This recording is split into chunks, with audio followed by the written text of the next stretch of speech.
কারো বেচাকেনা ভালো হচ্ছে, কারো আবার একটাও বিক্রি হয়নি। তবে শেষ 2 দিনে হাট জমে উঠবে এমনটি আশা ব্যবসায়ীদের। বর্তমান ক্রেতা নাই বললেই চলে, সব দেখতে আইসে। গরু নিয়ে অনেক ভোগান্তিতে পড়ছি, গরু কোনো কাস্টমারই নাই। গত বছরে এই টাইমে আমরা নিচের পক্ষে আপনার 100 গরু বেশি ভালাই। ধরেন প্রত্যেক বছরে এই টাইমে খুব ভালো বেচা কেনা করি ভাই। ধরেন এই টাইমে প্রত্যেক দিন এই সময় 100-150 করে, প্রত্যেক দিন 200 করে খাসি বেশি।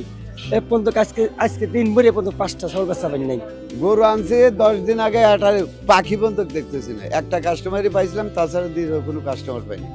হবে শুক্রবারতে বোধহয় কাস্টমার একটু বাড়তে হবে। কুরবানি হাটটা প্যান্ডেল হিসাবে অনেকজন হয়েছে, কিন্তু এগুলা জমজমাট হইতে আরো 3-4 দিন সময় লাগে।